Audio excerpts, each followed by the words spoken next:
Olha só, pessoal, eu vou lá para a nossa cozinha, mas não tem culinária hoje não. Hoje é 14 de novembro, é Dia Mundial do Diabetes. É uma doença que atinge 10 milhões de pessoas no Brasil. E apesar de grave, essa doença pode sim ser controlada com medicamentos e uma alimentação saudável. E é para falar justamente sobre o que o diabético pode ou não comer que a gente convidou aqui o doutor Marco Cassu, ele que é cardiologista e é nutrólogo também. Boa tarde, doutor, seja bem-vindo. Obrigado. Obrigada pela companhia hoje aqui.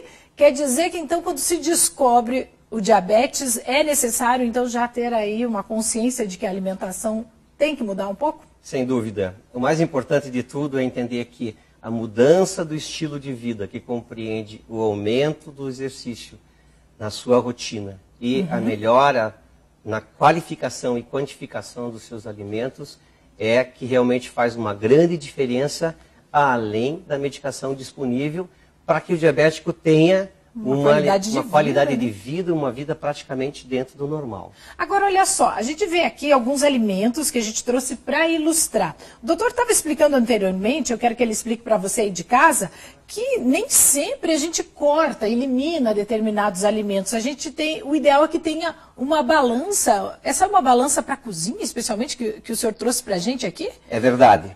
Essas balanças são modelos bastante comuns. Eu trouxe apenas duas para que vocês vejam. Eles são... É possível adquiri-las nesse mercado de materiais para a cozinha e também em grandes supermercados. É bem fácil. Então, de encontrar. Muito fácil de encontrar, são muito baratas. Elas têm um custo entre 20 e 80 reais aproximadamente. Então tem que saber pesquisar aí também, hein? Fica a dica, de 20 a 80, olha só, gente. E são também muito fáceis de manusear. Ela geralmente tem uma tecla onde você liga a balança. Pode ser escolhida a unidade no sistema norte-americano ou no nosso sistema, em gramas, que é o ideal. E essa mesma tecla serve para nós zerarmos uma pesagem anterior, ou, como se diz, tarar.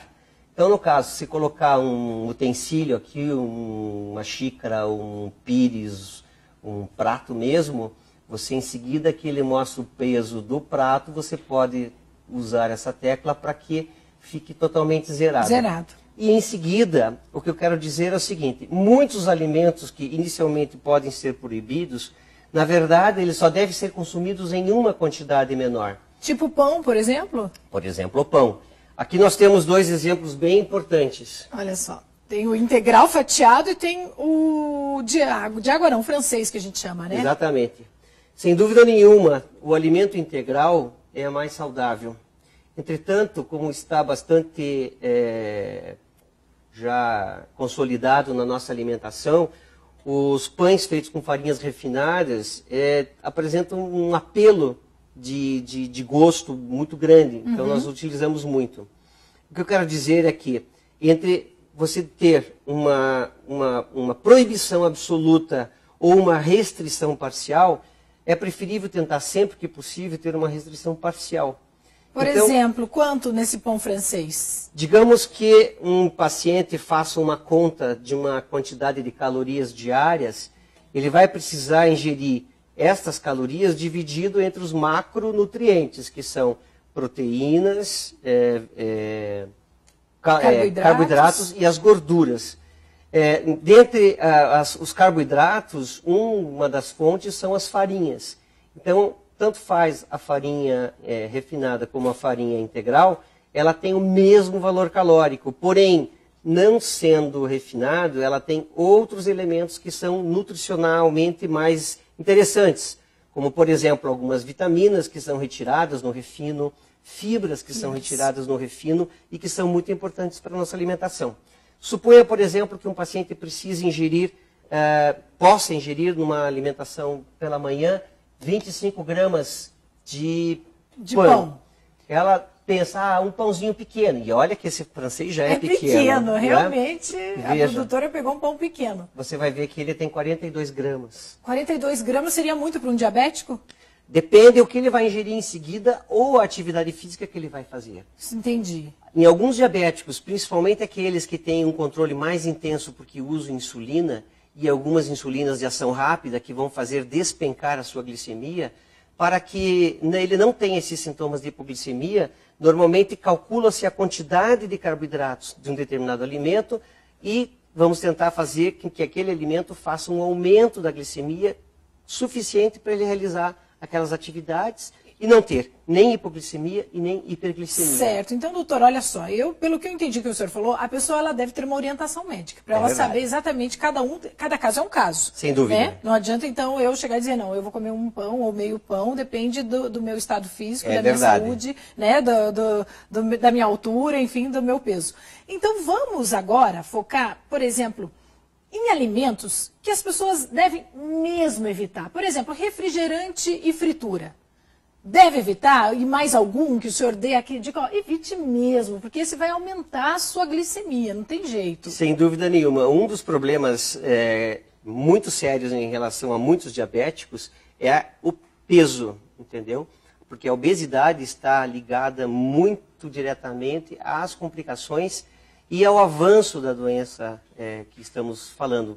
Então, no diabético, se ele puder ter uma alimentação com menos fritura, se ele puder ter uma alimentação com menos refrigerantes, que traz uma carga de açúcares muito grande, é melhor. Além do que, se a gente pensar que o refrigerante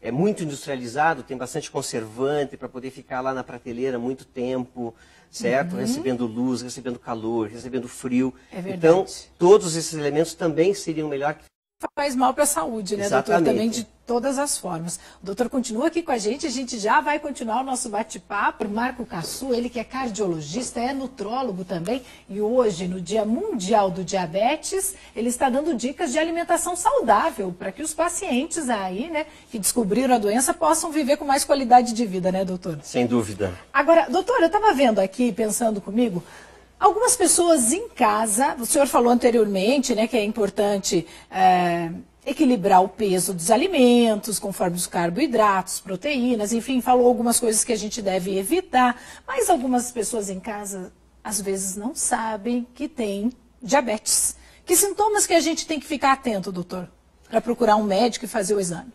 Na verdade, 3 são os sintomas clássicos do diabetes. O aumento da fome, que se chama-se polifagia, o aumento da diurese, que é a poliúria, e também o aumento da sede, que é a polidípsia. Então, um paciente que está tendo uma sede excessiva, um paciente que está tendo uma fome anormal e que está urinando muito, são os 3 sintomas clássicos do diabetes. Que é importante, então, procurar um médico, né, para tirar essa dúvida. Mas eu quero dizer para você o seguinte, muitos diabéticos são descobertos ao acaso, ou por um exame de glicemia feito por um check-up, ou eventualmente no consultório do oftalmologista pela retinopatia diabética, ou às vezes no consultório do nefrologista por um problema renal, e até eventualmente no próprio consultório do cardiologista que vai fazer os exames de check-up e acaba descobrindo que tem também o diabetes associado. Olha só, então você aí de casa prestou atenção, se tem algum dos sintomas anteriores que o doutor falou também, pode procurar um médico. Agora, deixa eu voltar aqui nos alimentos.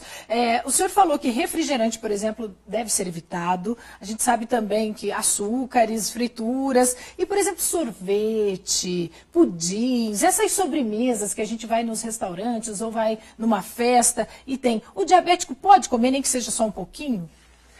Então, na verdade, cada médico pode dizer para o seu paciente se pode ou não, mas em geral isso é proibido. Ah, isso que eu queria saber. Esses doces, eles têm, mesmo. Então. Esses doces, eles têm geralmente 3 misturas um pouco perigosas, que é a gordura, o açúcar e uma boa parte deles um outro tipo de carboidrato, que também são as farinhas. E geralmente todos eles são refinados. As farinhas são refinadas, os açúcares são refinados. Então, eles têm um poder de aumentar a glicemia de uma forma muito grande. E em aumentando essa glicemia de forma muito grande, o paciente que é diabético fica mais exposto a um tempo maior com essa glicemia no sangue.